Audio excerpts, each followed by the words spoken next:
In early 2026, the Department of Homeland Security reported that nearly 3 million people have left the United States through deportation and self-deportations since January 2025, which has been really good for the United States. Wages have gone up, taxes have gone down. This is actually the largest tax decrease in American history.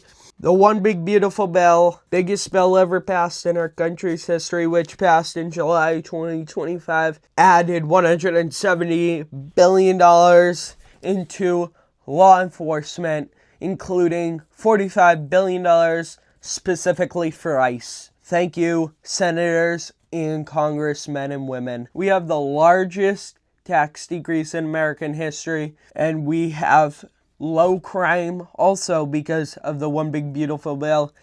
We have military supremacy and just about everything else. The focus that has moved beyond high levels, criminal records, arrests of people with no criminal records surged by 2,450% in 2025, with the explosion on local police partnerships.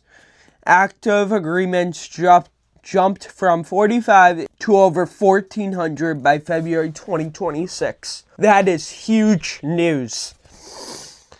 Essentially disrupting local law enforcement for immigration work. High-intensity zones like Miami-Dade County and Cook County, Illinois, currently lead the nation in pending deportation cases.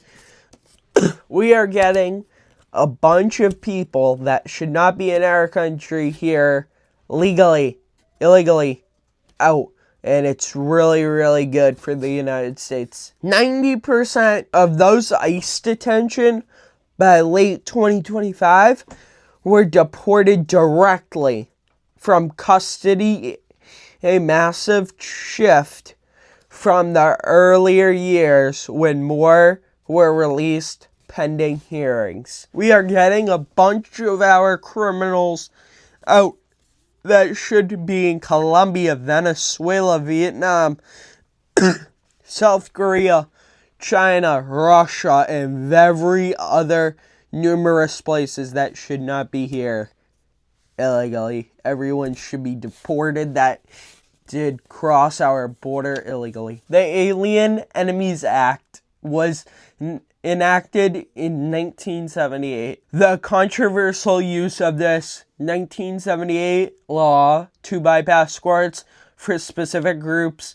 that have been leading to removals without judge reviewed by evidence. We're getting these people out and we're pushing them out of this country really, really fast. While the dockets, the moving faster, the immigration courts backlocking remains massive at nearly 3.4 million cases, sadly.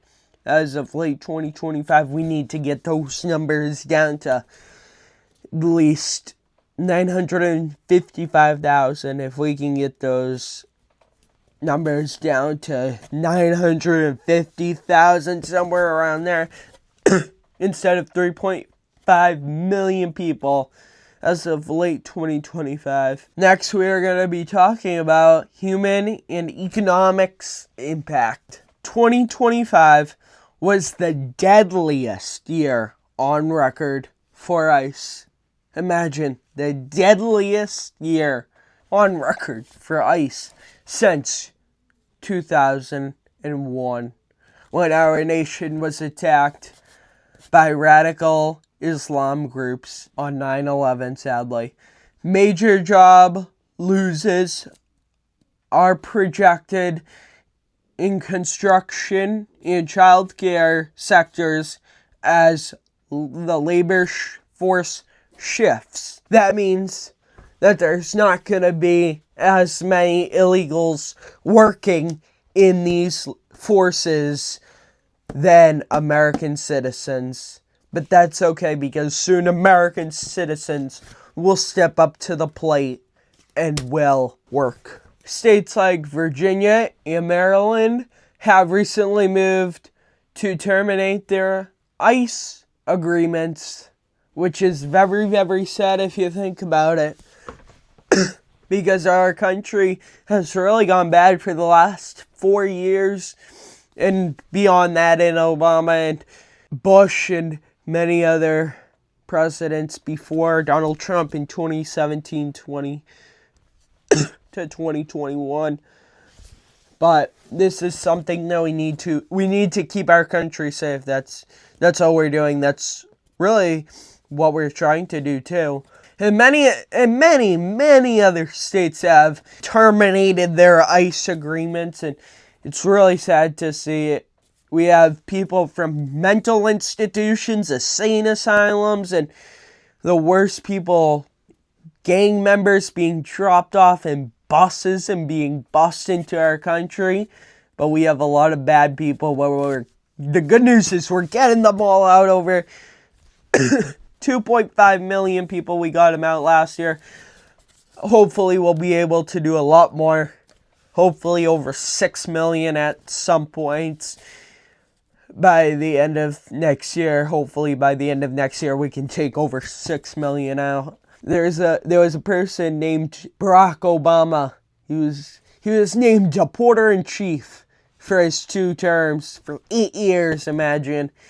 But for Trump, they'll call them Nazis, they'll call us fascist, whatever, they'll make their day, but I don't care. Lastly, we're going to talk about the mass deportations. We are in the mass deportation era, defined by record funding, increased local law enforcement involvement, and fewer legal safeguards.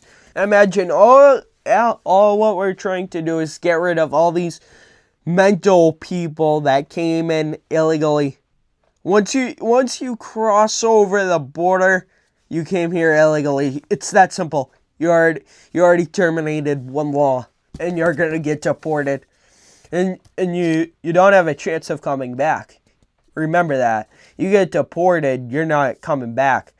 You self-deport, you get a chance, but other than that, you're terminated from the United States for the rest of your life, whether that be 70 years for you or 10, 5, 3, whatever, 2 months. But it's really sad to see. It's ICE, violent crime on ICE has gone up over 1,300% in some cases. It went up 5,000% in some states and all that, and it's really sad to see in Illinois and California, and there's many other corruptional states that are really bad, like Massachusetts, California, and these are just a list of some: Illinois, Washington, Oregon, Minnesota, and a lot in the East Coast too, primarily. What happens as the administration aims to add 100,000 ICE more detention beds in 2026.